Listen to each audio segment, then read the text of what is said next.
ukitaka kuset the position of the map, sema unataka ikuwe hapa, si ndio? You want to position it here and it's here.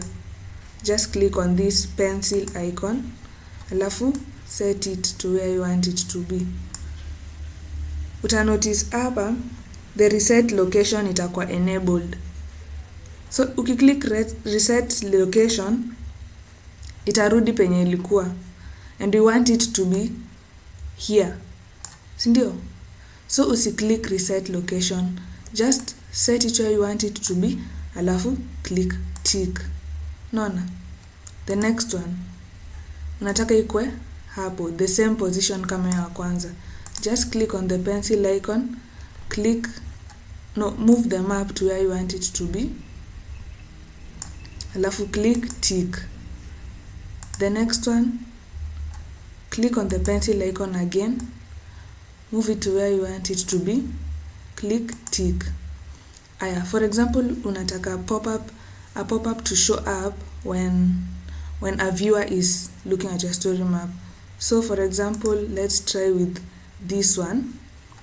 You first click on the pencil icon, move it to where you want it to be, click on the pop-up you want to appear, alafu click tick. Naona? Acha tufanye pia hii. Click on the pencil icon first, move the map where you want it to be, then click the pop-up, then click tick. Let's also put a pop-up for hizi zingine, hizi za kwanza. So click on the pop-up, then first click on the pencil icon, click on the pop-up, click tick. Ya pili,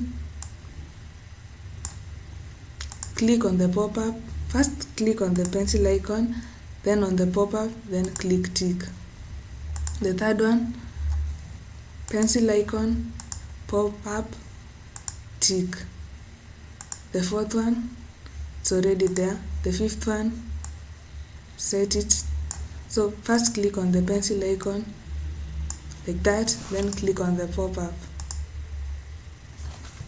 click tick. The fourth one, it's already there.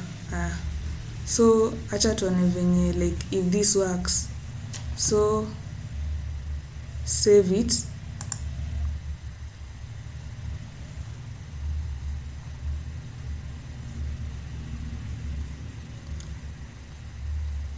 then preview. Okay, so it was taking some time to load, but finally it may load. So let's see if what we did worked. And scroll to the section, cross our fingers. Cross our fingers. Voila, ndo hiyo. The map iko penye tunataka. The pop-up is already opened. Let's check the next one.